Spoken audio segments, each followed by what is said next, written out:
Olá, sejam bem-vindos a mais um episódio do Café com a Jucá, o primeiro podcast cristão que nasceu no coração de Deus para abençoar a minha vida e a sua vida. E hoje a convidada é uma pessoa muito especial, eu conheço ela muito bem, é uma serva de Deus, mãe de família e que tem um testemunho belíssimo para estar compartilhando com vocês. A entrevistada de hoje serei eu mesma, mas claro que eu não vou me entrevistar. E hoje eu vou compartilhar com vocês esse meu testemunho. Eu espero que venha edificar bastante a vida de vocês. E o meu entrevistador de hoje é o Daniel Victor. Boa tarde, povo de Deus. Hoje eu vou entrevistar a fundadora desse projeto do Café com a Jucá e diversos, porque ela é uma mulher muito centrada. Ela gosta muito de projetos, de desafios. E eu começo essa entrevista perguntando como foi seu processo de conversão. Daniel, e todos que estão aqui nos assistindo, o meu processo de conversão, ele foi longo. Eu costumo dizer que ele continua até hoje, porque o processo de conversão é diário. Mas ele foi muito longo. Eu me recordo que quando eu era pequena, eu tinha um vizinho que ele, na casa dele, somente ele era evangélico. E ele colocava, para ouvir os hinos da harpa. E eu no quintal, minha mãe uma vez contou para mim, que eu ficava falando, recitando. Ele dizia, um que dizia assim: foi na cruz, onde um dia eu vi meus pecados, E aí ele ficava lá e eu cantando. E aí ele dizia assim... Isso na Heráclito de Souza? Isso, na Heráclito de Souza, naquela casa lá do lado, que depois o Clodoaldo morou muitos anos naquele terreno. Ele era o esposo da Dona Maria, sabe? Que era a avó da Solange. E aí ele dizia assim: essa menina vai ser crente. Ele dizia: essa menina vai ser crente. E eu, por volta dos meus 6, 7 anos ali brincando no quintal. E nisso, a minha família dizia não, porque minha família é muito católica, muito religiosa. E foram passando-se os anos, Foi passando os anos, e eu resolvi, por volta dos meus 14 anos, eu fui para a catequese, por iniciativa própria. Fui para a catequese, com 15 anos eu fiz a minha primeira Eucaristia. E eu era muito atuante na igreja, Eu era do grupo de jovens. Isso na Católica? Na Católica, era do grupo de jovens, o Sagrado Coração de Jesus, ali na comunidade de São Lucas, que tinha o Monsenhor Isaac, de onde também surgiu o grupo de teatro do Monte Castelo. Sim. Que ia para os adolescentes unidos com Cristo, que era o ALC, aí teve o grupo Sagrado Coração de Jesus, e enfim, nisso eu fui fazendo teatro e na igreja. Mas, assim, eu gostava muito dos retiros da igreja. Mas o que eu percebia era sempre que eu tinha um vazio, que nada preenchia esse vazio. E eu lembro que quando eu tinha 16 anos, teve uma noite que eu sonhei. E nesse sonho, nitidamente, eu ouvi uma voz dizendo para mim o dia que eu ia me converter e a igreja que eu ia me converter. Eu entrando no sonho, eu estava entrando nessa igreja, eu olhava e eu via os vitrais da igreja. Sim. Os vitrais da janela colorido, Tinha assim umas cores, azul, tinha amarelo, eu não me lembro direito. E nisso, essa voz dizia: nesse dia você vai aceitar Jesus. Passou. Quando eu estava por volta dos meus 16 anos, eu recebi um convite. Na época, quem fazia a maquiagem da Paixão de Cristo era o Zequinha cabeleireiro. Sim. E aí o Zequinha... famoso. Eu ia fazer cabelo com o Zequinha, porque eu ia fazer meu cabelo e tal. E ele conversava e ele ia me evangelizando. O Zequinha ia me evangelizando. Nisso ele me convidou um dia para ir à igreja dele, uma Assembleia de Deus que fica ali, ainda existe ali na Rua Arelião. E eu fui. E no dia que eu fui, que eu entrei nessa igreja, quando eu entrei, que eu olhei para a janela, eram os mesmos vitrais que eu tinha visto no sonho. Foi um déjà vu, no caso, O pessoal chama. Eles chamam de déjà vu, mas no meu caso foi um sonho profético. Sim. E quando eu olhei, eu vi que estava se cumprindo. E nisso, na hora que quem fez o apelo foi ele pregou. E nesse dia o Zequinha pregou e ele fez o apelo. E na hora que ele fez o apelo, prontamente eu fui aceitar Jesus. Eu aceitei Jesus. E ele ficou muito emocionado, Ele disse assim: olha, eu nunca pensei nessa Aparecida, que eu vou maquiar ela lá no grupo de teatro da Paixão de Cristo. Ela hoje está aqui aceitando Jesus. Só que depois disso eu passei por uma situação muito difícil. né? Que foram situações que foram acontecendo na minha vida. E eu tentava ir para a igreja, né? E eles também faziam um trabalho muito interessante, que é a questão do estudo bíblico. Sim. Mas a minha família, muito católica na época, muito católica. Para você ter uma ideia, Daniel, para eu ir para a igreja, eu tinha que sair escondido. Senão não ia. Senão eu não ia. Eu tinha que pecar, eu tinha que mentir, dizendo que ia para algum outro lugar, para casa de uma amiga, para eu poder ir para a igreja. E aí isso foi me dificultando. E passou um tempo, o que fez eu me afastar mesmo foi a perda do meu pai, né, que me criou, que eu chamava carinhosamente de pai Toca, que era o seu Antônio, irmão do meu pai biológico, o seu João. Ele, em casa, ele passou mal, nós chamamos o SAMU, e ele foi internado no Hospital Getúlio Vargas. Ele passou 22 dias aguardando uma vaga de UTI, mas infelizmente ele veio a falecer. E lá eu ia todos os dias, né, para ficar com ele no hospital. Isso a senhora já estava com suas 3 filhas já? Não, ainda não tinha nenhuma filha ainda. Nisso, eu pedia muito para Deus não deixar ele morrer. Pedia muito, muito para Deus. Dizia, meu Deus, não deixa meu pai morrer, não leva meu pai, não deixa ele morrer. E no dia que ele passou muito mal mesmo, que veio vários médicos, enfermeiros, e aí eles chegaram para mim e disseram assim, ó, agora só Deus. E eu disse, pois se é só Deus, eu tenho certeza que Deus não vai levar. Porque eu não tinha entendimento, né? Sim. Que às vezes, assim, a vontade de Deus, ela sempre é soberana. E eu lembro que eu segurei na mão dele, ele estava naquela ânsia realmente da morte, que gemendo muito, gritando alto. Tava com medo, né? E ele foi se Não, era a dor que ele sentia mesmo, Daniel. Eu não sei te explicar como era. Sim, a angústia. Né? E ele com muita dor e ofegante. E aí a mão dele, ele foi se acalmando e segurando na minha mão, e se acalmando. E eu acreditava que aquilo que ele ia se acalmando, ele estava melhorando, mas não era, ele estava morrendo. E ele morreu segurando minha mão. E aí isso para mim foi um baque muito grande, porque foi como se eu tivesse testado a Deus. Foi como se eu tivesse assim dito, então não vale a pena ser crente, não vale a pena ir para a igreja. Eu orei pelo meu pai e Deus levou ele. Então daí eu me afastei. E aí eu continuei fazendo muitas coisas, vivendo minha vida. E aí um tempo depois, né, eu tive minha filha mais velha, Maria Eduarda, e aí sempre veio aquele desejo de voltar para os caminhos do Senhor, de ir para a igreja. Mas eu tinha uma coisa comigo do jovem que não é criado nos preceitos cristãos. O mundo gritava dentro de mim. Tu sabe o que é? Tu ia para a igreja, tu sentia a presença de Deus, mas aí quando tu saía, o mundo gritava dentro de ti, de tu querer ir para a festa, tu querer beber, tu querer curtir. E eu fazia isso demais, né? E mesmo, levava ela para a igreja, indo com ela para a igreja, apresentei, a Eduarda foi apresentada no altar do Senhor e tudo. Mas aí eram situações complicadas, com o pai da Eduarda era um relacionamento muito, o que hoje as pessoas chamam de abusivo mesmo, abusivo. E assim, foi uma época da minha vida, Daniel, que eu estava sem perspectiva nenhuma. Porque eu recém-formada no ensino médio, né?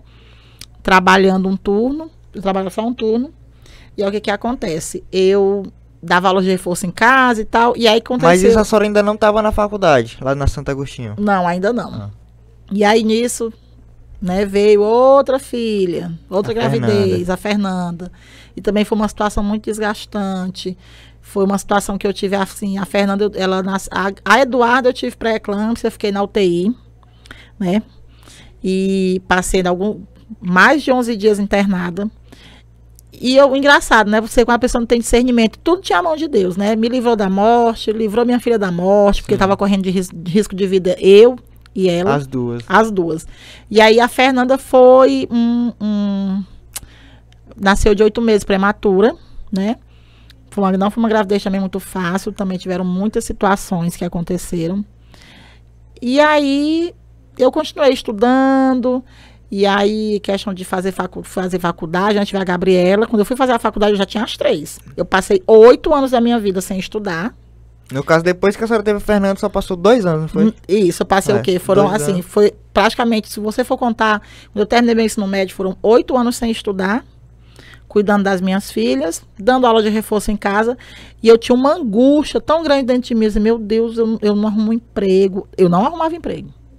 eu não arrumo um emprego, nada dá certo. Aí quando eu arrumava era alguma coisa que não Era dava um bico, certo. alguma coisa assim. E isso era uma coisa que, assim, pra criar minhas filhas, muitas pessoas não sabem, mas pra criar minhas filhas, eu vendia em show.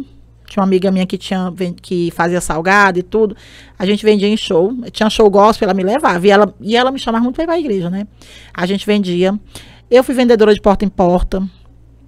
E foi indo, né? Se e aí, virando. me virando. E aí, o que que aconteceu? Eu tive que... E aí, depois, passou um tempo, fui fazer faculdade, né? E essa faculdade eu já fiz depois da morte do meu pai biológico. A de pedagogia. Isso, que foi outra perda que eu tive e que mexeu muito comigo, que foi a perda do meu pai biológico, né? Ele faleceu também, assim, sofreu muito. E quando ele faleceu, ficou assim, foi muito difícil aquele luto, porque foi um luto que eu não demonstrava para todo mundo, mas era uma coisa que eu sentia. E a senhora guardava só pra senhora mesmo. Isso. Que ficava, assim, pior, né? No meu ponto de vista. Pior. Nessa época eu comecei a trabalhar em Timon, né? No programa de erradicação do trabalho infantil. E eu lembro, Daniel, que quando eu descia, que eu pegava o ônibus na Barão, olha a distância, caminhava lá da Miguel Roda, ou lá da Heráclito de Souza, aí eu descia na Barão De e pé. eu ia a pé. Mas só acredita que todos os dias eu entrava no cemitério, eu tinha que visitar a sepultura do meu pai. Foi quase um mês fazendo isso todos os dias. E eu chorava muito lá. Eu acho que nem Tio Daizê, nem muitas pessoas não sabem dessa história. Vai estar sabendo agora. Estão sabendo agora. E eu comecei a ficar assim, muito, muito mal. Poucas pessoas sabem também que eu já tentei suicídio. Poucas pessoas sabem disso, que eu tentei suicídio. E eu digo pra você Isso que... naquele curto período de tempo.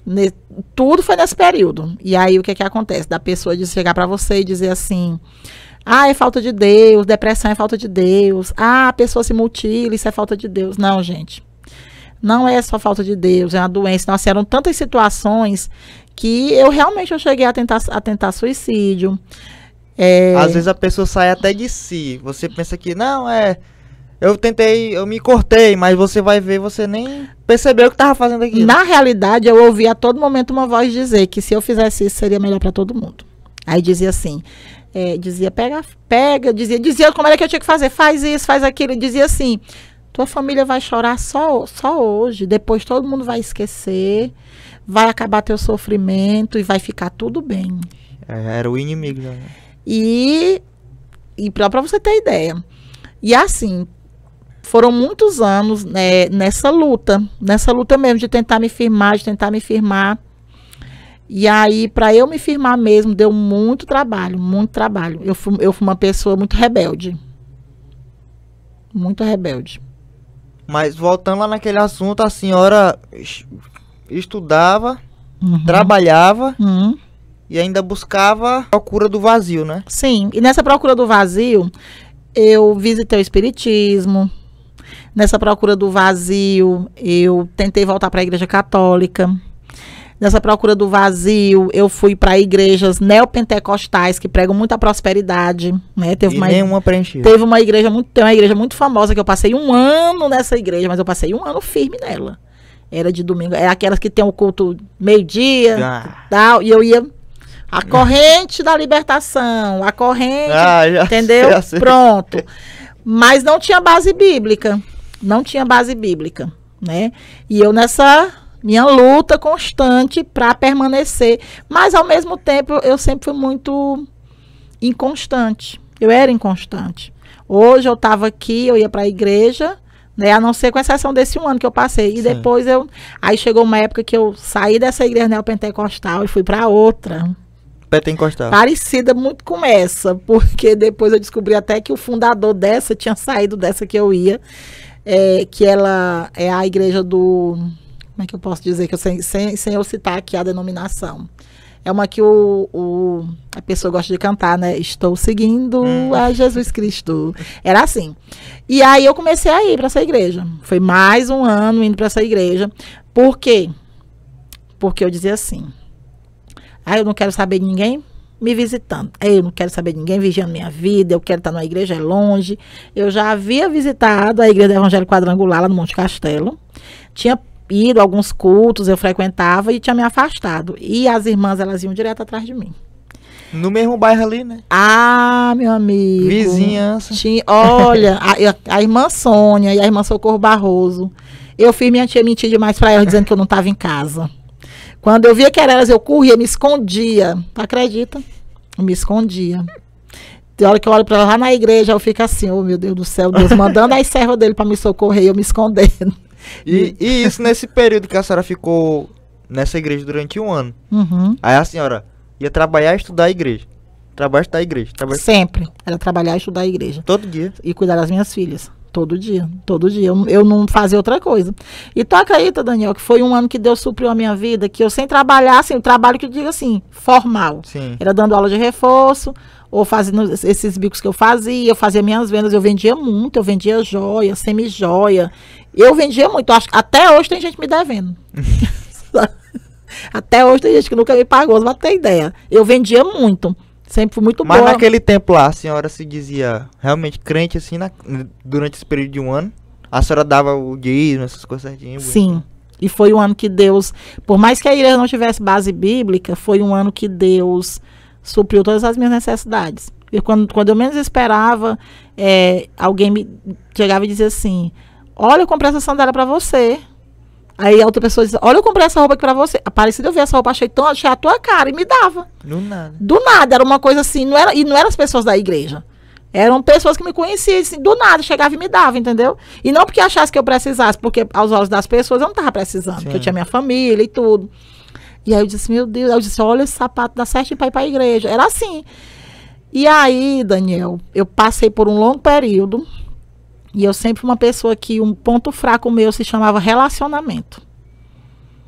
O inimigo, ele usou muito isso na minha vida, né? Pra atrasar o meu processo com Deus. Sim. Relacionamento.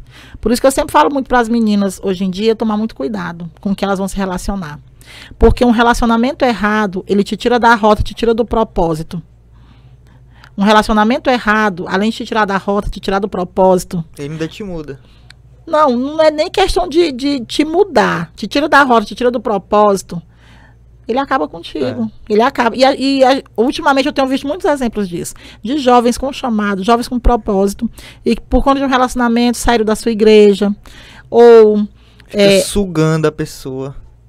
Primeira coisa, tem a pessoa que ela não está na mesma fé, não está na mesma visão, ela nunca vai entender a tua dedicação e o teu amor. Quem não está na mesma visão, não está na mesma unção, não tem como ter comunhão. Entendeu? Já começa, ficando doida já. Vai ficar todo tempo na igreja. Tira um tempo para sair comigo. E vai inventar um ciúme com as amigas da igreja, os amigos, vai dizer...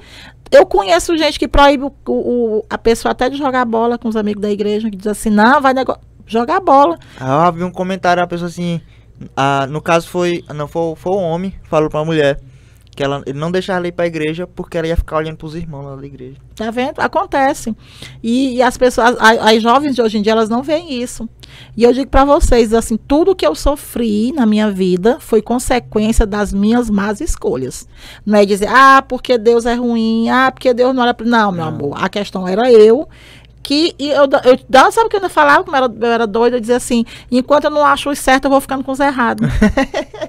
Falava desse jeito, eu dizia desse jeito. Mas a senhora já tinha consciência de, tipo assim, isso tudo só tá acontecendo por conta de mim. Sempre. Porque até hoje eu conheço gente que a pessoa mesmo tá fazendo a coisa errada e fica botando culpa em Deus.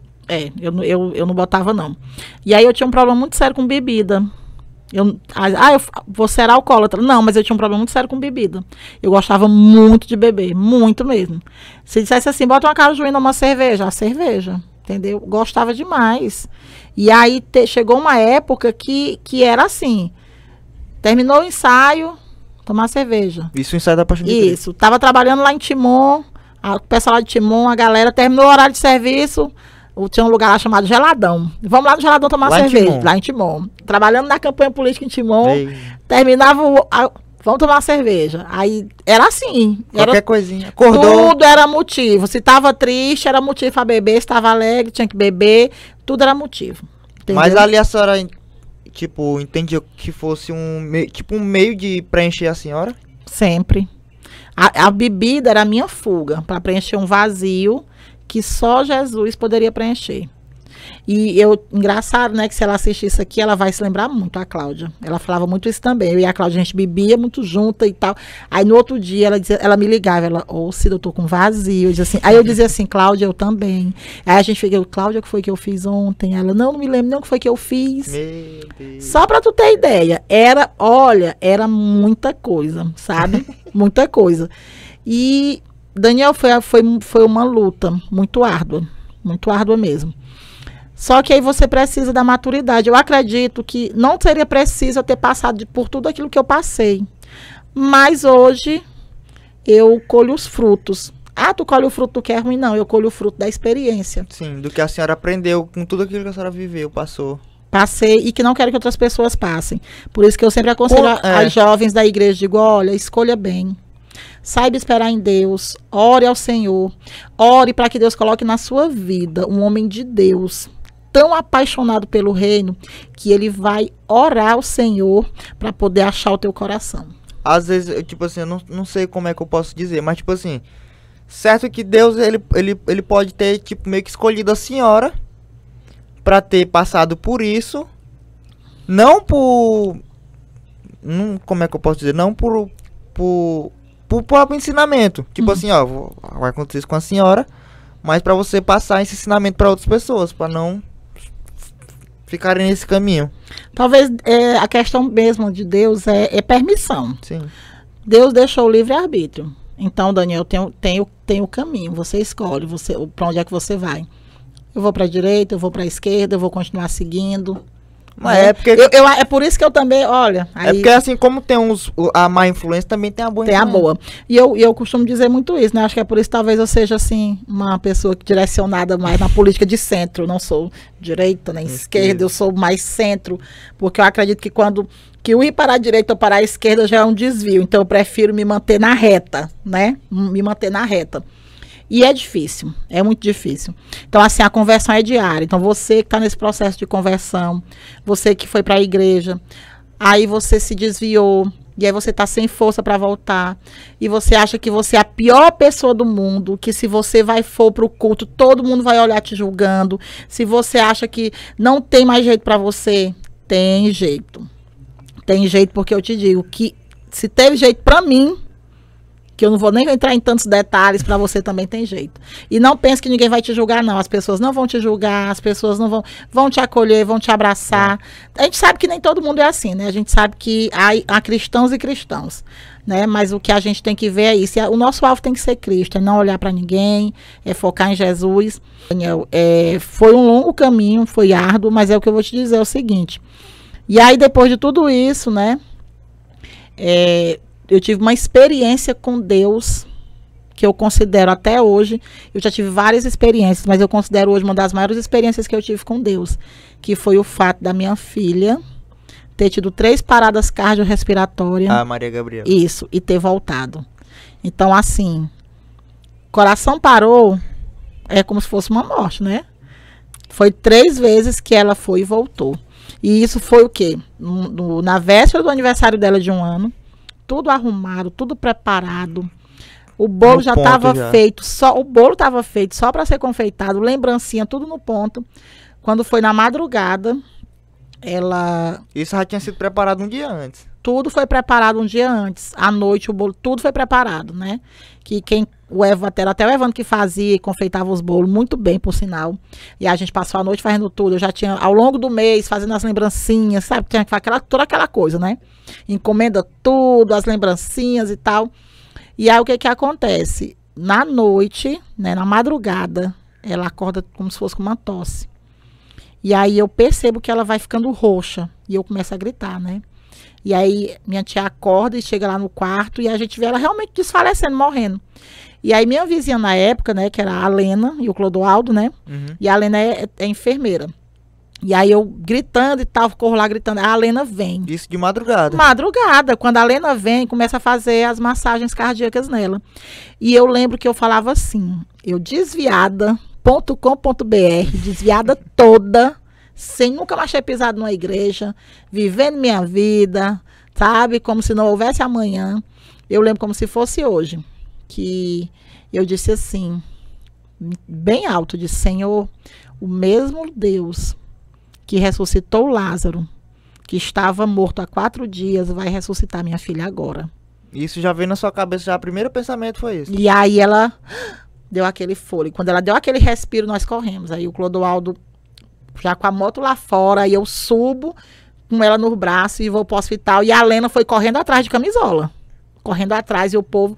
E eu chego no Hospital do Monte Castelo, nunca esqueci isso. Toda vez que eu vejo, eu não sei se ela tá aposentado. É um vigia que tinha lá, um senhorzinho branquinho, que ele usa um bigodinho. Ele envelhece, mas o bigode dele, o cabelo não fica velho nunca, todo tempo pretinho. Pretinho, acho que foi repintado. E ele correu, ele que correu com balão de oxigênio, aquele balão de oxigênio, ele correu. O vigia.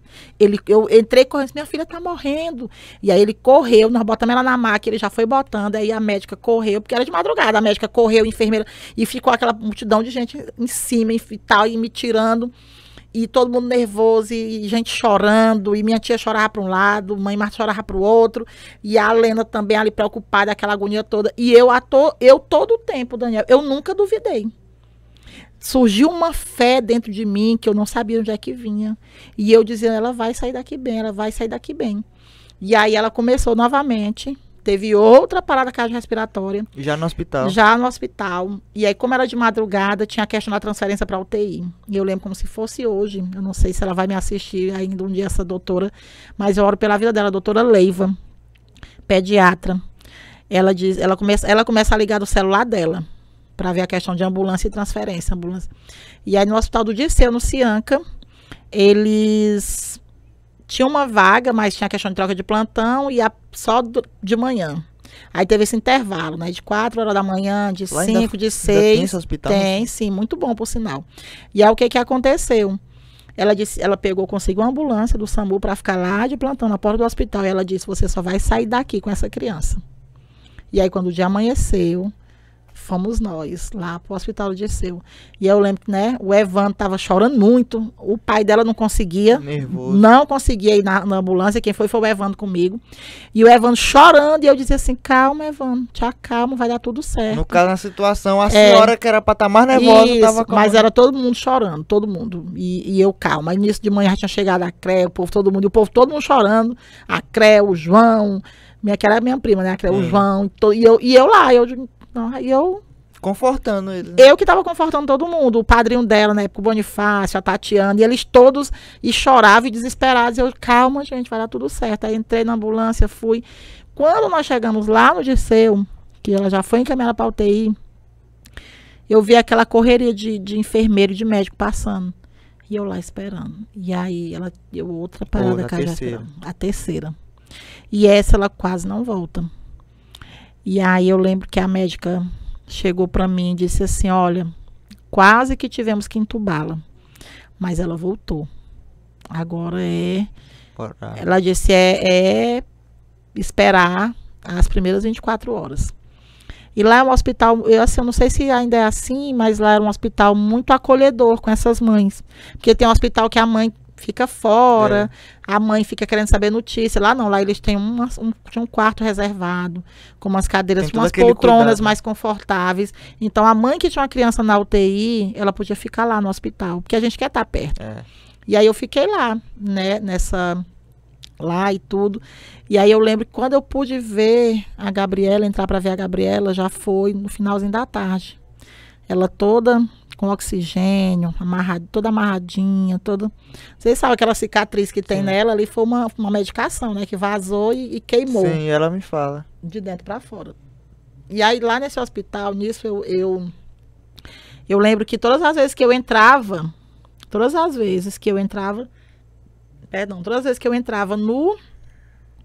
na UTI, eu cantava aquele louvor da Ludmila Ferber, que eu sempre amei a Ludmila Ferber, sempre amei os louvores dela. Eu começava a cantar aquele louvor. Dentro do hospital, não tava nem aí, que tinha ninguém olhando pra mim, as enfermeiras não tava nem aí, as outras mães. E eu cantava: recebe a cura, recebe a unção de ouro. E eu cantava. E aí, era todo dia. Às vezes, que quando eu entrava lá, agora a horinha do banho dela, eu cantava. Eu cantava. E lá perto, que eu acho que não tem mais, tinha uma igreja. E essa igreja ficava aberta. Parecia uma Assembleia de Deus, não me lembro direito. E aí eu ia lá para essa igreja, eu orava. E eu dizia Pertinho do hospital, pertinho do hospital. E ela estava na UTI. Eu dizia, Senhor, traz minha filha de volta. Eu quero voltar para casa com a minha filha. Nisso, a história se espalhou no hospital, né? Que tinha essa mãe, que tal. E aí eu comecei a orar pelas outras crianças. Aí a gente se juntava, as mães. Já puxando uma corrente de oração. Isso, e orando. As mães nos juntávamos e orávamos pelos nossos filhos. Foi o segundo dia, no terceiro dia, tudo tem um mistério. Foram 3 paradas cardiorrespiratórias. No terceiro dia, para honra e glória do Senhor, a Gabriela tiraram o oxigênio dela. Ela conseguiu respirar sozinha e foi para a enfermaria. E todos os médicos, todos os enfermeiros, uma junta médica, examinando o prontuário dela e dizendo, essa menina não teve nenhuma sequela. Por quê? O intervalo de tempo que deu da casa de tia Daizê para chegar no hospital, poderia ser que tivesse faltado oxigênio no cérebro. Poderia ser crítico, né? As outras paradas cardiorrespiratórias que ela teve. E ela não ficou com nenhuma sequela. Nenhuma sequela. É só Deus mesmo, né? Com certeza. E para honra e glória do Senhor também, Daniel, uma coisa que eu achei assim, o que eu achei de mais bonito em tudo isso foi que outras mães ficaram assim. A Gabriela ter saído da UTI com vida deu esperança para as outras mães. Meio que serviu de incentivo, assim. E a gente continuava orando. Teve outras situações que eu vi lá de criança morrendo na minha frente, de mães chorando desesperada, mas a todo tempo eu olhava e dizia como Deus era bom. Depois disso nós passamos ainda mais 13 dias no hospital. Foram 13 dias. E esses 13 dias que nós passamos lá no hospital, a Gabriela deu os primeiros passinhos dela. Ela deu os primeiros passinhos dela no hospital? Dentro do hospital. Dentro do hospital. Os primeiros passos dela ela deu dentro do hospital. E aí quando nós tivemos alta que fomos para casa, para honra e glória do Senhor, já no meu aniversário, porque o aniversário dela é dia 18 de junho, no meu aniversário, dia 15 de julho, eu fiz um culto em ação de graças pela vida dela. Quase. Menos de um mês, né? Isso, menos de um mês. Faltava 3 dias para um mês. E aí eu fiz o culto em ação de graças, né? O pastor Juraci, a pastora Elizabeth. E foi uma bênção. Mas para você ver como nós somos ingratos, depois de ter visto o que Deus fez na minha vida, depois de ter visto tudo isso. Sim. Tu acredita que eu ainda me afastei depois da igreja? Tu acredita nisso? Aquilo foi tipo assim, uma aprovação da sua fé, né? Que a senhora demonstrou, fez tudo aquilo lá. Eu me afastei. Me afastei assim, não pela igreja, não pelas pessoas, sabe? Eu me afastei. E fiquei afastada. É como voltando no início da conversa, né? O mundo gritando. O mundo gritando dentro de mim. Mas aquela igreja lá do Estou Seguindo a Jesus Cristo, todo dia eu assistia. E foi um tempo que eu passei, um período que eu passei achando, olha, naquela época eu já era uma desigrejada, que agora tá na moda, e eu não sabia. Porque agora o povo diz, eu não preciso de igreja. Desigrejado. Os desigrejados, é um fenômeno que tem, e a pandemia cresceu muito isso. Porque as pessoas se acostumaram a ver pregação no YouTube, se acostumaram a ver cultos online, e elas se distanciaram. Da presença. Não digo nem da presença, na presença, elas se distanciaram da comunhão. Sim. Com os irmãos, da comunhão, da congregação. E isso é muito perigoso. Porque quando você está fraco, você precisa de alguém que esteja forte. Então é aquela coisa. A brasa vai se apagando. Ela precisa de outra brasinha que está ali, ó, acesa, para ela reacender novamente. Sim. Então o congregar é importante. A gente não pode deixar de congregar, a gente não pode deixar de estar indo para a igreja. Tem que congregar.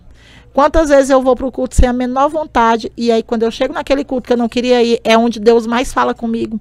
É onde Deus fala o que eu estou precisando ouvir. Até na música, né? No louvor. E tu acredita que eu tenho melhorado muito com relação a isso? Então assim, eu me afastei, passei um ano só, estou seguindo e pela televisão. E foi passando, até que em 2015, já em 2015, muito tempo depois, muitas águas se passaram. Eu passei, para honra e glória do Senhor, eu passei num concurso, né? O primeiro concurso que eu passei foi o do Estado, para zeladora. E aí eu fazia faculdade na Santo Agostinho, minhas 3 filhas pequenas, e trabalhando também em Timon, dando aula. Sim. E era uma época que era assim, eu acordava 4 horas da manhã, entrava na faculdade 6h30, saía da faculdade 9h30, ia para Timon dar aula, saía de Timon, 2 horas eu já tinha que estar no estado, porque eu tinha que limpar. Eu limpava 5 salas e um banheiro. E à noite eu ajudava a fazer a merenda de quase 200 alunos. E tinha vez que eu fazia só. Ia pra casa. E chegava em casa, só dormia. Quer dizer, eu não via nem minhas filhas, só no final de semana. E aí, Daniel, pra eu te dizer... Era um sacrifício, né? Era um sacrifício. E aí, engraçado, que eu tinha muitas amigas minhas que diziam assim, mulher, não fala que tu é zeladora, não. Diz só que tu dá aula em Timon. Porque na faculdade, né? Faculdade particular e tal. E eu dizia, não, eu digo sim, com muito orgulho. Eu lavo banheiro, limpo sala. E é de lá que eu tiro o sustento para as minhas filhas. E aí, mais uma vez, Deus me honrou e eu não percebi. Porque eu dizia assim, meu Deus, eu não arrumo um emprego. Meu Deus, não dá certo, tal. E olha o que Deus fez. A primeira porta de verdade que Deus abriu foi um concurso. Foi um concurso. Não foi um emprego de carteira assinada, que eu queria um emprego. Ah, eu quero um emprego, quero um emprego. Não foi um emprego. E aí Deus abriu a porta do concurso. E eu passei nesse concurso. E lá, Daniel, eu sendo zeladora, eu presenciei muitas situações. Não comigo, porque eu sempre fui muito... Meu cangote sempre foi muito grosso. Eu presenciei situações de assédio moral, situações de pessoas sendo humilhadas. E um dia, um diretor aí dessa escola que eu trabalhei, foi eu querer humilhar um amigo meu, sabe? E quando ele gritou com ele que ele quis humilhar, eu me intervi na hora e eu disse, você não vai fazer isso com ele. Se o senhor fizer isso aí, eu vou deixar aqui as panelas, eu vou deixar tudo, você vai fazer a merenda sozinho, por 200 alunos, eu vou embora agora. Aí ele me chamava Juca, ele, Juca, você é doido, é o senhor. Respeite as pessoas, rapaz, você tá pensando, você é quem? E aí, tudo nisso, Deus ia me preparando. Deus ia me preparando, eu não sabia. E aí, ele estava todo momento ali com a senhora. Sim, e eu sem perceber. Aí, quando foi um belo dia, surgiu o concurso da prefeitura. E aí, eu disse assim, meu Deus, eu vou fazer esse concurso? Eu não vou morrer minha vida toda aqui, não. E isso a senhora ainda estava na faculdade? Estava na faculdade, ainda faltava um ano para eu me formar. Faltava um ano. E aí, foi interessante que eu fiz o concurso, foi assim, eu trabalhando no estado. Eu saía de lá 10 horas da noite. Aí eu disse, meu Deus, como é que eu vou estudar? Mas na faculdade tinha uns professores que davam uns bizus. Aí eles diziam assim, questão de concurso. Eles davam a aula e 20 minutinhos de terminar, questão de concurso. Minha amiga, eu preparava. Ó, focava só nessa parte? Focava. E eu comecei a estudar para o concurso. Eu estudei para o concurso, faltando uma semana. Estudar, sentar para estudar, tentando de madrugada, com sono, caindo de sono. Mas o que eu estava vendo na prática. E aí, Daniel, fui fazer a prova. Quando eu fui fazer essa prova, que eu cheguei naquela UESP, que eu vi aquela multidão de gente, eu disse, meu Deus, eu dizia, tô lascada. E agora? Aqui todo mundo fez preparatório para concurso, aqui todo mundo estudou, aqui todo mundo fez isso, fez aquilo, e eu, nada. Eu só com a apostilazinha e na fé. Na fé. Fiz o concurso. Nessa época, não tinha nem computador em casa, aí tinha a Lan House do Tiago, ali na Heráclito de Souza. Sim. Fui lá na Lan House ver o resultado. Eita, Daniel, quando eu olhei, que eu vi lá, aprovada. Eita, felicidade. Eu dei um grito nessa Lan House, passei, todo mundo ficou olhando pra mim. E eu disse, meu Deus, eu passei. E aí eu passei bem colocada, viu? Porque quando eu fui olhar as questões, eu digo, minha gente, eu tava assim, sem acreditar. Passei. Isso. Agradeceu o bizu, né, dos professores. Demais, demais. E aí nisso, Daniel, o que acontece? Eu fazendo tudo isso, questão do concurso, e aí foi a outra prova, né? E Deus ali comigo. Como era que eu ia assumir esse concurso? Ainda faltava um ano para eu me formar. Como era que eu ia assumir? E aí o que foi que eles fizeram? Como é uma faculdade, né? A Faculdade Santo Agostinho, eu pedi colação de grau extemporânea, né? Só que foi assim. Durante as férias tinha um período especial. E eu assim, aí tinha umas meninas lá que tinham passado, elas não me diziam direito o que era, como é que era. Aí eu sei que elas estavam vendo o procedimento delas, né? Sim. Aí eu fui atrás, aí eu descobri que tinha esse período especial. Aí, você pode pagar disciplina nas férias. Aí eu, fui para as férias, paguei a disciplina. Fiz prova de mais 6 disciplinas. Isso para diminuir. E fiz prova de mais 6 disciplinas e fiz 3 provas oral.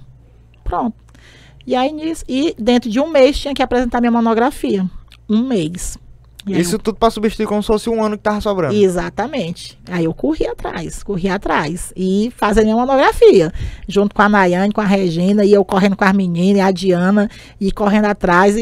Aí, quando chega na hora de apresentar a monografia, quem era que tinha que apresentar? A bonita, porque não era a bonita que estava precisando Era. para assumir o concurso. Apresentei. E aí, mais uma vez, para honra e glória do Senhor, eu tirei 9 no meu TCC, né? Por conta de uma pergunta que o professor, não vou falar o nome dele aqui, mas eu gosto dele, que ele fez a pergunta e eu respondi, mas ele disse que não se sentiu satisfeito. E aí, ele tirou um ponto meu, eu fiquei com 9. E aí, eu tive que pedir adiamento de posse, que eu fui convocada. Aí, eu fui convocada para assumir o concurso. Aí, eu tive que pedir adiamento de posse. E aí, para minha surpresa, quando eu tô com tudo no ponto, toda a documentação que eu vou fazer os exames, do nada apareceu a história de uma pequena arritmia, um problema no coração. Que eu nunca tinha tido isso. Na senhora? Na perícia, lá no médico, no IPMT. Meu Deus. Já para ir assinar o termo de posse. Com tudo no ponto. Eu disse, meu Deus, não acredito não. Aí nisso eu falei com a Cláudia, aí a Cláudia falou com a Olivia, que é a irmã dela, que trabalhava no hospital. Aí a Cláudia falou com... a Olivia falou com o médico, aí eu fiz esse exame na UTI de um hospital. Fiz o exame lá com o médico, entendeu? Ele fez e ele botou ok. Ele disse, rapaz, isso aqui não quer dizer nada não, talvez você tenha ficado nervosa. Aí ele botou que estava tudo ok. Ele disse, vá assumir seu concurso. E aí, olha, Daniel... Fez aquele Hzinho, né? Mas eu estava tudo ok. Foi duas vezes, não foi Hzinho não, foi 2 vezes. É sério, foi 2 vezes que eu fui e era um médicozinho, um senhorzinho que estava lá. E ele dizia, você tem que voltar e fazer de novo outro exame. Eu disse, meu Deus do céu, isso só pode ser o inimigo. E aí, nessa última vez, quando foi a terceira vez que eu fui, era uma mulher, ela olhou assim, tá tudo certo, não vai assumir teu concurso. Pronto. Aí, nisso, eu fui assumir, tomei posse, né? Fiz o termo de posse.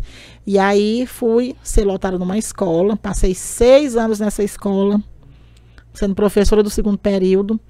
E aí, depois, consegui a minha remoção para mais próximo de casa, fiquei em 2 escolas, 20 horas.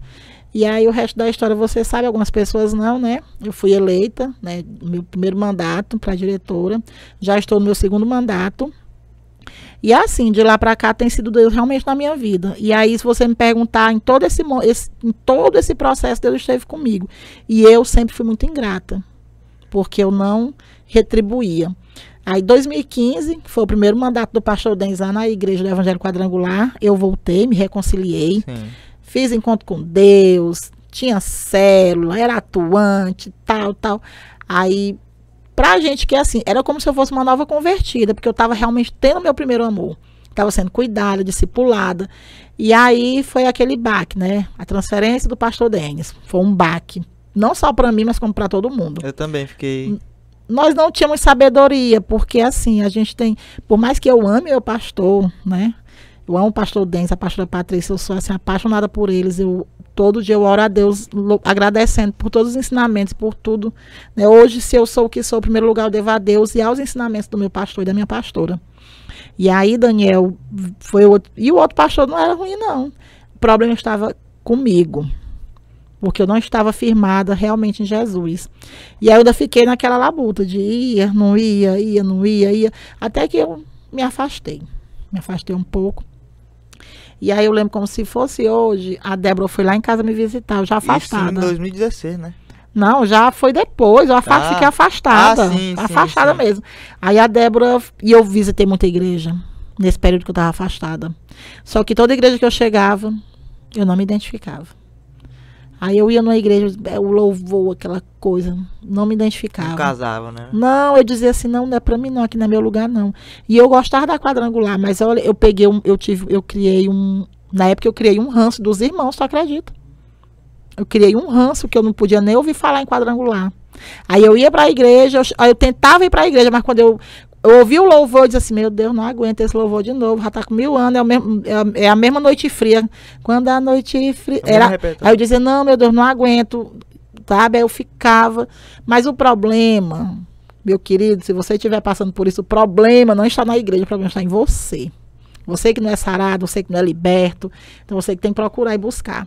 Nisso tudo, a Débora e o Tiago já descansa no Senhor. Aparecida, vamos para a igreja. E eu, mulher, não vou para a igreja não. Eu passo aqui para te levar. Aí eu, mulher, eu não quero ir não. E ela insistiu comigo, sabe? Ela, vamos, eu te levo, vamos. Aí eu fui. Beleza, fui lá, fui e tal. acho que domingo que vem eu vou voltar. Aí no domingo seguinte, as meninas foram me visitar de manhã, saíram da escola bíblica e foram me visitar. Tu vai, Aparecida, hoje à noite? Tu vai? Eu, tá bom, vou. Insistindo. Não, eu disse que ia, mas eu dentro de mim dizendo que não ia. Aí chegou a hora de ir pro culto, me banhei, me arrumei, eu fiquei assim... Né, eu fiquei bem aqui em casa no Fantástico. Aí só que eu vi a memória, elas indo lá em casa de manhã, orando por mim, cantando um louvor. Aí eu disse assim, poxa, eu prometi para as meninas que eu ia, eu vou. Aí eu fui. E aí de lá para cá eu continuei indo e eu digo para você, às vezes a pessoa não dá valor a uma visita, mas é tão importante, sabe? Tão importante alguém te visitar, sim, alguém chegar para você e dizer assim, olha, você é bem-vinda, nós estamos sentindo sua falta. E foi isso que me despertou. E aí combinou você que foi... se sente visto, isso. Né? Aí logo, eu não sabia, né? Eu comecei aí logo no domingo seguinte, foram 2 domingos antes, e aí o pastor Denis voltou, né? Para a igreja, eu nem sabia, ele voltou para a igreja. E aí eu comecei a ir novamente. A pegar gosto de novo. E eu lembro que eu fui para uma célula. Era a célula Rosa de Saron. Era de quem? Da Francilene, da Marília. E aí tinha a Dânia e tinha eu, né? Como Timóteo. Eu comecei para essa célula. Quando foi com 3 meses, a célula ia multiplicar. Aí adivinha quem botaram para ser a líder? A senhora. Eu. E eu dizendo, meu Deus, eu não posso multiplicar agora. Senhor, eu preciso ser sarada, eu preciso ser cuidada, eu vou cuidar de alguém ainda. Nisso eu voltei. E aí isso também com o trabalho. Isso, com tudo. E aí eu fui para a célula Geração de Davi, estou com ela até hoje. A geração já multiplicou 2 vezes. Infelizmente teve uma célula que teve que fechar, que era de crianças, né? Que teve que fechar, e as meninas também viajaram, as meninas cuidavam da célula, tiveram que ir embora. Mas a célula de Ruth, que é a da Rosa, tá muito bem, graças a Deus. Tá melhor tá crescendo, tá melhor até do que a minha, eu acho. E eu fui um dia desse pregar, que ela pediu que eu fosse pregar lá na célula, fui lá pregar, orar com eles, e eu fico muito feliz, né, nos frutos. E, para honra e glória do Senhor, né, eu fiz ITQ, sou obreira credenciada. Hoje, não foi fácil, né? Não foi fácil, você sabe que não foi. Foi enfrentando uma campanha política e tudo isso, mas em tudo isso Deus esteve comigo. E hoje, para honra e glória do Senhor, obreira credenciada, tenho minha célula, sou professora na escola de líderes, que eu amo. Amém. Eu amo estar com eles, eu aprendo muito mais com eles do que ensinar. Estou aí cuidando do CEMEI Pedro Mendes Ribeiro. É coordenadora agora do CSU do Monte Castelo. Deus me deu mais uma bênção, né? Mais um desafio, que é cuidar de pessoas. Lá o CSU do Monte Castelo, que é um complexo abrangente, grande, que nós estamos, né, aprendendo como a cuidar, mas em tudo isso tem Deus. As pessoas vão olhar e vão dizer assim, fulano tá em tal lugar, tá em tal posição, tá nisso, porque ela fez isso ou fez aquilo. Foi Deus. E você sabe como é que foi a história. Eu não pedi nada, né? Eu fui chamada e me deram o desafio. Uma surpresa, foi uma surpresa, uma grata surpresa, porque eu gosto de trabalhar, eu gosto de estar com pessoas, eu amo pessoas. E hoje, Daniel, eu digo para você, até os meus compromissos, não marque nada comigo dia de culto. Aquela Aparecida que chegava meia hora depois para não ver o louvor, porque achava o louvor enjoado. Hoje ela senta nos 4 primeiros bancos da frente. Antes do louvor. Ela chega antes do louvor, antes do culto começar, ela senta 4 bancos ali na frente, obediente, que o pastor disse que tem que sentar ali. E eu sinto ali a presença de Deus. E quantas vezes eu tenho me derramado na presença. A apresentação de domingo, que apresentação linda. Aí foi. E eu fico ali me deleitando na presença do Senhor. Como eu acho bom estar ali, como eu gosto de estar. E eu não marco Aquele vazio já sumiu. Aquele vazio sumiu. E eu não marco nenhum compromisso. Então, hoje, eu sou diretora da Paixão de Cristo. E eu levo aquilo ali como uma missão. Já é normal, já é natural. Para levar o evangelho às pessoas.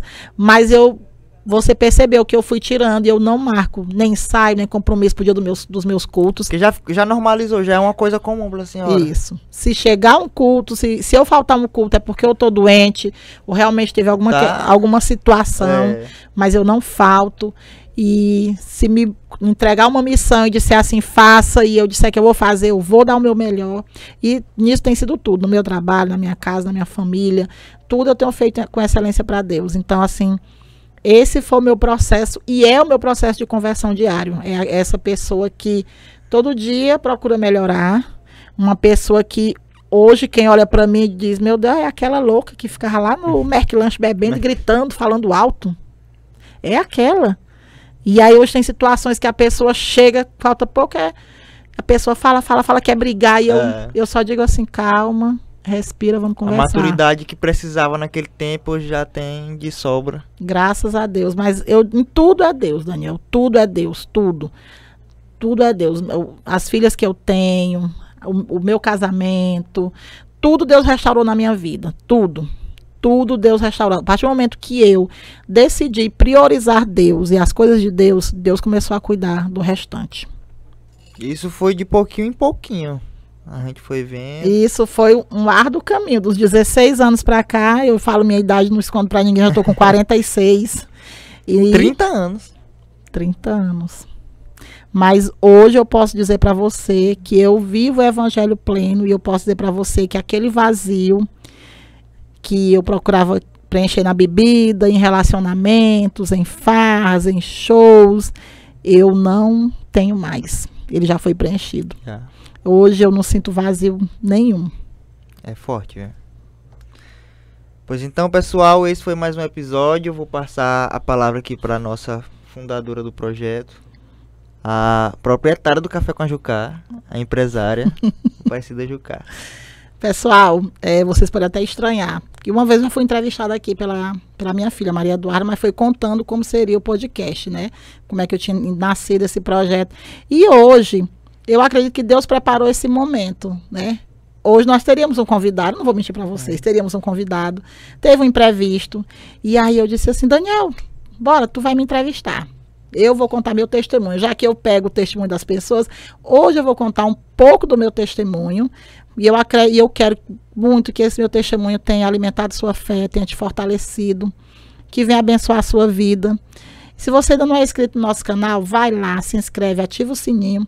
E eu quero mandar um beijo, um abraço para os meus amigos e parceiros, para o Messias Rene, que é a marca da natureza, para a Ciele Melo, design de sobrancelha, cabeleireira, maquiadora. E você também que tem interesse em nos ajudar, vai aparecer o contato, você nos procura, tá bom? E eu quero agradecer também ao pessoal da FM Verona, o de Assis, o Cauã, o Daniel, eles que nos ajudam nesse projeto. Que Deus abençoe a sua vida e que você, ainda essa semana, venha contar um grande testemunho do que Deus está fazendo. Beijo, tchau, fique com Deus.